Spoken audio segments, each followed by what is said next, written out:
All-Star break is over. It's time to get to the second half of the NBA season. We are off the backboard. He is Jonathan Macri from the Knicks Film School. You see his Twitter handle right there. If you're not following him already, I don't know what you're doing. Jonathan, welcome back to the show. Hope you had a nice break. Hit me with your favorite non-basketball thing you did with some days away from the game. My favorite non-basketball thing that I did, well, if you could tell, you're watching that I'm not in my usual location. I am down in Florida, so my answer definitely involves a pool. That is the answer that I'm going with. That's fair. And you're in New York usually, correct? Usually, yes. Yeah. So it's the weather hasn't treated us too badly this winter. But yeah, I think I'll still take Florida weather over New York weather. It's just we're in that weird like 30-degree limbo right now. But I think you still probably win that one. Yeah, I'm not sure if I was breaking out the bathing suit over All-Star break if I had stayed in New York. So better to save that for here. Fair enough. Fair enough. There was a lot to talk about from the All-Star break. I think overall the weekend was pretty entertaining. It was fun. The slam dunk contest made a nice little bounce back this year. Maybe not the best showing for Knicks players between the slam dunk contest and the 3-point contest, but that's besides the point. That's just me getting a little jab in. Before we get into our second half, futures bets, what we're looking for in the second half, teams to watch, things like that. Jonathan, I want to just start from just like an overall basketball perspective, not even just from the gambling perspective. What has been your pleasant surprise and your disappointments from this first half of the season? I'll start with disappointment. I think there are a few disappointments, but I know, for me, I had the Clippers as my preseason finals pick. And not to say that they can't still put it together. I don't know that Russell Westbrook will help that effort. We shall see. But just the way they've gone about the first, 2/3 of the season, where it's just like you expected the whole to be greater than the sum of the parts, even if one of the big guys was missing time, or occasionally both of the big guys are missing time. And I just haven't felt that. It hasn't really come together. So, with all due respect to the Warriors and the Raptors, they would be my biggest disappointment. And then pleasant surprises. I mean, it'd be easy for me to say the Knicks. I think they would be my answer if you factored in how they started the year, because they Mm. started off in kind of rough shape. But I'm going to go with the Kings. The Kings and the Knicks kind of get lumped together as like the two sad sack franchises in the league, along with the Timberwolves over the last 2 decades. And all the Kings have done is gone out and maintained, steady, consistent basketball. They're still in the 3 spot, and I will talk about it a little bit later whether we expect them to maybe fall out of it and whether that's something to jump on. But so far, easily the biggest surprise. Yeah, I agree, and I don't think it's a homer pick to pick the Knicks. Honestly, they just slightly didn't make it for me again, just because of how they started the season. But you think about where they were 2 years ago, then last year, kind of a disappointment, and just looking like they're back on the right track. They have been a pleasant surprise. I think undoubtedly, though, the biggest surprise has been the Kings. Like it's and look, we're talking about first half surprises because this is still the Kangs. Like anything can happen in the second half here. We can't hold our breath. Um, we're going to talk a little bit later about if it's just worth putting money on them to miss the playoffs just for the hell of it, because time is just a flat circle.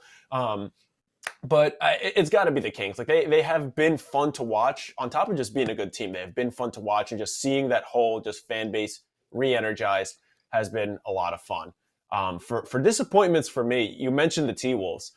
I don't know that I thought this was going to work regardless, but just the fact that it has really not worked and just has not looked good at any point, and plus the fact that the Jazz were a fun surprise for me. Just Lauri Markkanen's just reemergence and just reestablishing himself as a quality player, and just the team being good and fun, to a degree and for a certain amount of time. The T-Wolves were just wildly disappointing to see all that go down. And my other disappointment here, and you just absolutely hate to see this one. Like, it's such a shame to see. And just, if there's a team that has this team's first round picks for the next couple of years, you're in a good spot. It was just such a disappointment to see the Hawks not work out. My heart just breaks that DeJounte Murray couldn't make them a title contender. I can't keep a straight face. It is a Maybe a new disappointment, coach but a will welcome one. help them. Yeah, yeah. There's a lot of turmoil going on in Atlanta right now. As a fan of a team that owns their first round picks in the future, you absolutely hate to see it. But from a pure basketball standpoint, it definitely has been disappointing. The fit was questionable, but I mean, you cannot question that Trae Young and DeJounte Murray are two young and fun players. And I don't know if you agree, but it was just like, I don't know what I'm expecting to see, but like it definitely was not this, right? I thought they would be a little bit more cohesive. I think everybody thought they would be a better offensive team. Um, Agree on them being disappointing. And I also agree on the Wolves. However, I do think it's notable. Anthony Edwards, like I was high on Hmm. Anthony Edwards coming into the season. The fact that he has kind of, I don't know if he's made a leap, but he's kind of calmed any doubters about Yeah. what he's going to be. The Gobert trade still looks terrible, though. That much. There's nothing, no denying. Yeah, yeah, and considering again on the same vein as the Knicks not starting the season well, Anthony Edwards did not have a fun start to the season with the No. offseason stuff too. But on court stuff just was not good and has definitely turned things around. Except when I bet on him to make X number of 3-pointers. But that's besides the point, and me just airing out my grievances. Want to start getting into some futures markets here. Things to look out for the second half of the season. Any good bets to make. So I figured we should start big picture here to make the playoffs. So I picked some really interesting numbers, usually between the 3 and 13 seeds, because once you get too low, there's no real point. I hate to say it, there's no point in putting money on the Spurs to make the playoffs. And certain ones have been taken off the board already, like the big hitters, obviously. So let's start in the Western Conference. You have all the teams in front of you here. The highest seeded team we had that I found of interest was the Kings here. We talked about it a bit. Minus 400 to make the playoffs, plus 300 to not make it. It goes all the way down to the Lakers at the number 13 seed. Is there anything here that stands out to you, whether it's something you want to jump on or something that you're like, okay, this number just seems a little wrong to me? I mean, I feel bad saying it because I just, praise them for how good of a first. And it's not the first half. It's really we're through almost 75% of the season now. Mm. So what Sacramento has been able to accomplish, like that's legit, and their offense is legit. The thing that is not legit, however, is their defense. Their defense has struggled. The defensive rating, is not really where you want it to be. So you could get them plus 300 to not make the playoffs. Now, I understand that they're the 3 seed, but they're Mm. sitting just 3 games up on the Pelicans in seventh. And the Clippers, the Suns, the Mavs, all reason to believe that those teams are coming. To say nothing of, are the Wolves going to put together a run? Are the Warriors going to put together a run? And then you got some teams outside looking in, Portland, the Lakers. Those teams are not going to tank. So just given the number of teams that still have a heavy incentive to continue trying to win games, are not going to pivot into a tank, although I guess Portland could, but maybe we'll touch on that later. Um, if the Kings, all they need to do is fall down to seventh, and then you look at those other teams, if they're healthy, the Kings are not going to be picked to win a lot of those playing games. So I think the value, if you're talking about value at plus 300, I think that's where I see the best value of this list. Yeah, and again, I kind of alluded to this earlier in the show. Like, you just kind of have to do it, right? Out of like principle. Like, I'm not saying to throw the whole mortgage on it, but like Yeah. it's the Kings we're talking about.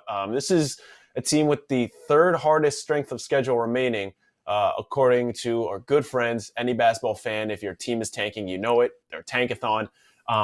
The third hardest strength of schedule remaining in the West to this point. And you mentioned it.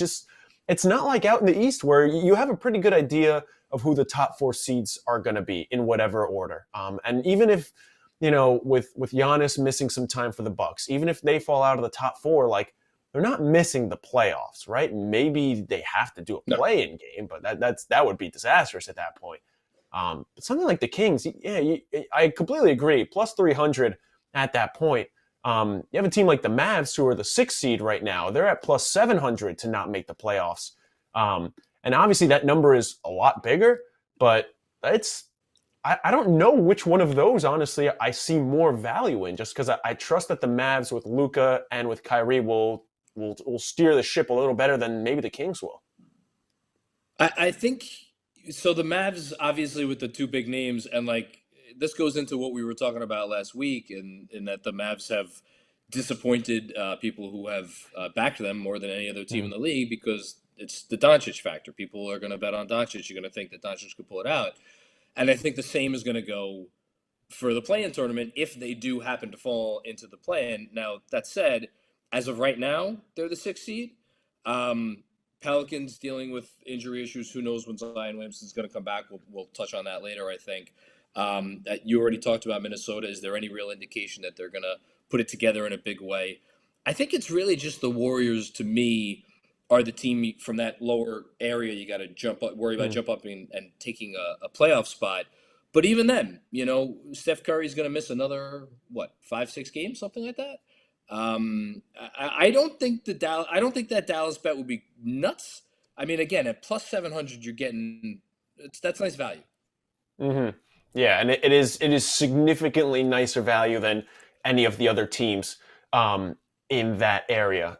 One that also stood out to me before we move on to the Eastern Conference, the Thunder, plus 450. I know coming into this season, everyone was kind of like, are they really just going to tank again? Like, is SGA going to be out for the season by like the second week because they need draft picks, they want a high pick.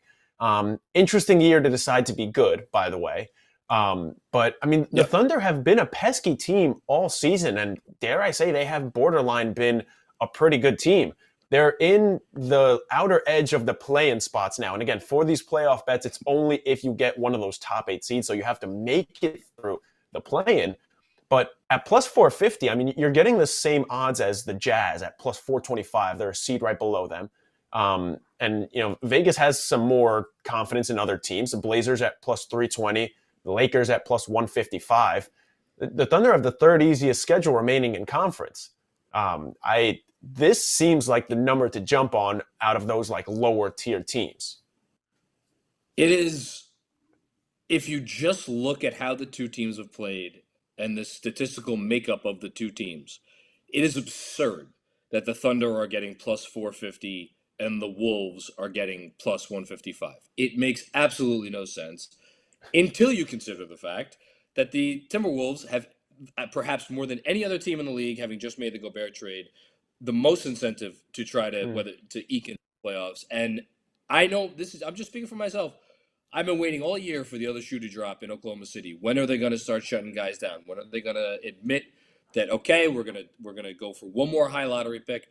For as close as they are to the playoffs, they're not that far away from being in a good draft spot. I will believe that they will make a hard push for the playoffs when I see it. I have my doubts. It's interesting because I had that train of thought too, and obviously that is what they have baked in here. That's why you're getting such a high number, because there is a very good chance that they just absolutely shut everyone down. But I would have figured it would have probably happened at this point because, like you mentioned, we're quote unquote halfway through the season. We're not actually halfway through the season. So I'm just a little weary because I would have thought it would have happened at this point because there are so many other bad teams that are really giving them a run for having that worst record. I.e., my Spurs, Rockets, Pistons, Hornets. Like those are some bad teams. Right there. Speaking of the Eastern Conference, though, let's go through the same exercise. Highest seed here is the fifth seed. Again, there's a little more clarity at the top. Just right off the bat, the Nets kind of stand out. To not make the playoffs at Yes. plus 800, they've been surprisingly good after the KD trade and after the Kyrie trades. But I mean, this is too good to be true, right? You know, so right now, two up on the Knicks in Mm. sixth, and 2.5 up on the Heat. Um, Talk about waiting for the other shoe to drop in the opposite direction. I know, again, longtime Knicks fan, a lot of respect for Pat Riley. I've just been waiting all year for the Heat to just Hmm. flip the switch. Heat culture, baby. Hashtag it up. Maybe Kevin Love is gonna come and help. The South Beach is gonna revitalize his career. They're the team I'm looking at as the team to why this Brooklyn bet seems too good to be true. The Knicks. I can't speak objectively about the team that I cover and follow and root You don't for, have to. It's okay. but their statistical profile is one of a team that should make the playoffs. Hmm. Especially when you consider they're getting Mitchell Robinson back, and when you look at specifically their statistical profile since they got off to that shaky 10-13 start, they've been again just looking at the net rating and everything, they've been one of the 5 or 6 best teams in the league, all things considered, since that start. So I think they're going to make it. They have every incentive to make it. They are not even going to think about tanking. Um, Brooklyn again, they could have traded Mikal Bridges for picks. They didn't do that, so that lets you know that the ownership still wants to win. At the same time, if they get into a situation where they can, grab a chance at a lottery pick this year, I don't know. And again, you talk about teams like the Hawks, the Wizards, even maybe a team like the Raptors. They just made a win now trade to pick up Jakob Poeltl. Like these teams are clearly trying to win now. The Bulls, we haven't even mentioned the Bulls, trying to win now. The Nets, you could at least see them talking themselves into, hey, maybe it wouldn't be the worst thing if we fell out of this. Now, I don't know. The numbers seems too good to be true, though. That's what I'll say. Yeah. I admittedly do not know exactly what picks they even have still in their arsenal because they traded away a bunch to the Rockets. But I mean, again, this is something to check. If they don't have their pick this year, they don't have any picks They this year. have It's like, they have their pick this year. The okay. Rockets have swap rights, but the Hmm. Rockets are realistically, given that they're the worst team in the league, they're not going to Yeah. swap. So the Nets could be looking at this and being like, hey, we could maybe have one extra bite at the apple if we play this thing Hmm. smart. But again, it seems like they're trying to win games. So who knows? Yeah. Um, the Heat were also a team I had highlighted as just like, again, like, when is it going to happen? And like, oh shit, is this just like actually not going to happen? I don't know that I'm bold enough to say that they're not going to make the playoffs just because, again, hashtag Heat culture. Um, but it is definitely a situation to monitor. Both the Heat and Nets, top 5 hardest remaining strength of schedule in the East. Want to throw 2 other numbers at you. You mentioned a couple of these teams. The Hawks, minus 155 to make the playoffs as the 8th seed right now, plus 125 to miss. And the Raptors, plus 165 to make the playoffs. Again, if a team drops out, someone has to take their spot. How do you feel about those 2 numbers? Because those are 2 teams that are like, okay, yeah, the Raptors were buyers. The Hawks just fired their head coach. So what's going on between them 2? I like the Raptors more out of those 2, mostly because the value's better. Mm-hmm. Um, you're gonna think I'm nuts, but there's a number on here just below the Raptors that I'm looking at. And again, you want to talk about the team that has perhaps been most snake bitten and most surrounded by negativity. You could say the Chicago Bulls. Plus 450 to Hmm. make the playoffs. They're currently in the 11th seed. I think they're riding a 6-game losing streak, if I'm not mistaken. Yeah. There is still talent there, though, and it's just there's value in plus 450. And again, it's kind of like the inverse of the Thunder. People see the name the Thunder and they're like, well, the Thunder aren't going to make the playoffs. Hmm. I'm not going to put money on. People who have been paying attention this year be like, the Bulls. The Bulls are a hot mess. Why would I light my money on fire? Strange things happen, in the NBA. And again, it's not like they don't have the talent, and it's not like the teams ahead of them. Again, talking about the Raptors, Wizards, Hawks, even if you want to throw in like the Heat, Nets, it's not like there's any world beaters here. Hmm. So they made it last year. Maybe they find some of that magic. We'll see. And I mean, hey, they just signed the freshest buyout candidate in Patrick Beverley, so things are turning Yes. around in Chicago. Yeah, it is. Yes. He was what was missing. Yeah, I considered putting them as a disappointment, but I think just when that crew was assembled, I think it was pretty obvious that this was probably not going to be a team contending for an NBA championship. So we're talking about playoffs and making it, but again, play-in and making the play-in, participating, not having to make the playoffs from there, but participating in the play-in provides interesting value because you have a lot of negatives at the top, just negative value, just Lakers at -110, for example. Um, but are there any teams on either conference that you're like, okay, you just have to make the play in. You don't have to make it out. Just participate in it. I'm not talking Spurs plus 15,000. But maybe I don't know if you're not confident on the Thunder. Maybe Thunder in the play-in at plus 240. Anything like that interest you? Nets at plus 400. So the two teams out west that I'd be looking at would be the Mavs at plus 290 and the Mm. Clippers at plus 330. Again, everybody is just kind of going to pencil them in. I don't think it's nuts that one of those teams has to make it out of the play-in tournament. If only, and really, if you place that bet, it would essentially be a bet on the Warriors getting their stuff together and making a push into that top six. And then in turn, it would be a bet that obviously the Nuggets and the Grizzlies are not going anywhere. It would be a bet of confidence in the Kings. It would be a bet of Mm. confidence in the Suns with Kevin Durant. And then when you have the Warriors, well, I just named 5 teams. So if you believe in all of those teams, then one of the Clippers or Mavericks are going to need to take the long way. And then as far as the East is again, I don't love any of these quite as much. Again, go back to my Bulls craziness plus 265. If you feel like, hey, they're going to get in, maybe they lose when they get there. Plus 265, you Mm-hmm. could do worse there. Um, how about this one? Plus 1,000. I was Fight waiting for that. the fight in Orlando Magic. I don't know if they're going to be able to continue to pull off what they have been doing for really the better part of 2.5 months, because it's been that Mm. long that they have really good basketball. Maybe again, you talk about a team that has incentive to maybe pivot into a tank in the last 2-3 weeks of the season.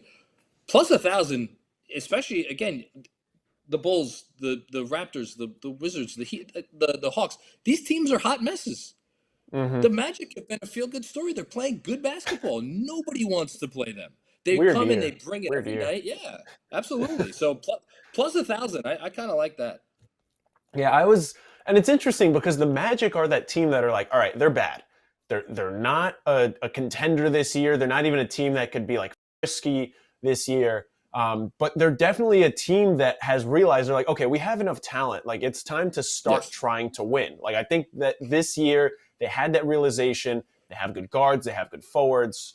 They're in a good draft capital spot thanks to the Bulls. So I see this as a nice long shot pick. I like plus 1,000. I think if I'm going a little more safe, I'm still going with the Nets at plus 400 because I don't see them completely falling out here. And I think there are too many teams at the bottom of the East.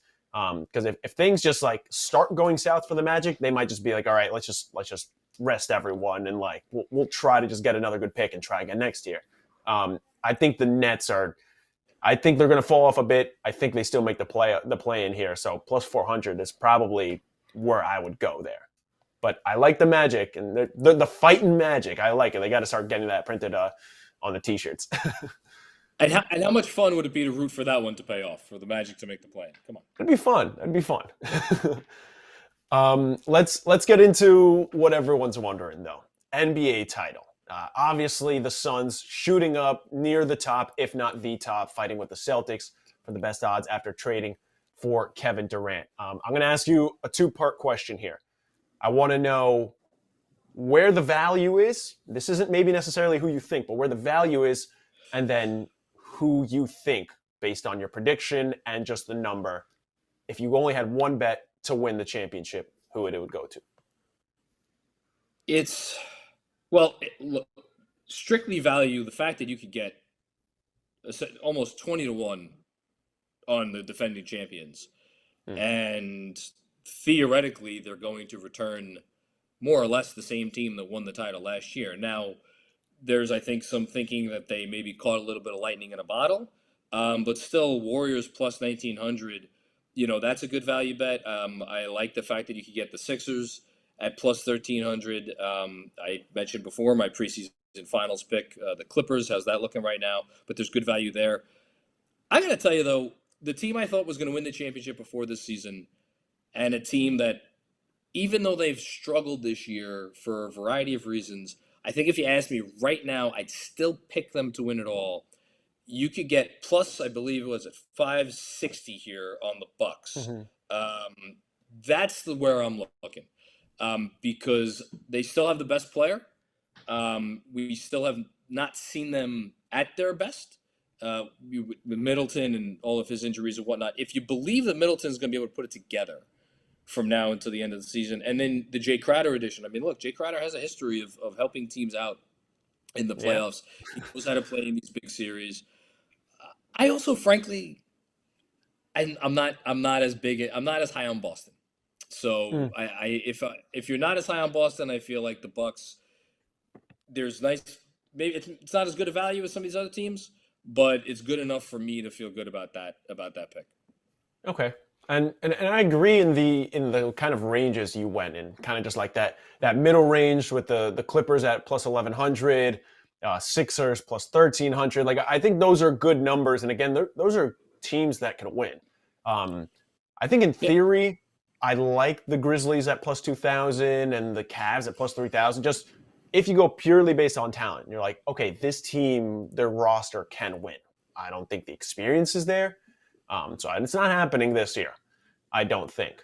Um, I think if I had to pick a realistic team that could win, and this might be a little bit of bias, just like a team that I really like watching, it'd be the Nuggets at plus 800. Like, this is a team that has the talent.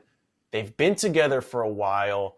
Like, they're trying to win now. They have the chemistry. They have the play style that can win it. Like, I think that's not a bad number to get the team at.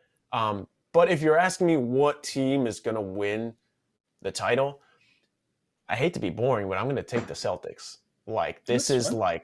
this has been the ascension. It's going in this direction, and I think this is the year that they have the experience, they have the talent, they have the mix. I think this is the year it happens. I don't know if our producer Nigel is jumping up and down in the chair right now over me picking them, or actually maybe the opposite. Every time I bet on the Celtics, they lose. But I it might be chalk, but I was just gonna say I just hope you're wrong. That's all. yeah, I get it. Purely from a fan perspective, like you're hoping I'm wrong. And again, it's a little chalky, but it's fine. That's going to wrap it up for this episode of Off the Backboard. Again, big thank you to Jonathan Macri for joining. JC Macri NBA is where you can find him on Twitter. Also, make sure you're looking out for all Knicks Film School with a K content on YouTube, Twitter, wherever you get them. Make sure you're looking out for their pregame and postgame wrap up and just watch party that's coming when the NBA comes back in the next couple games. Jonathan, always appreciate it, and I'll talk to you next week.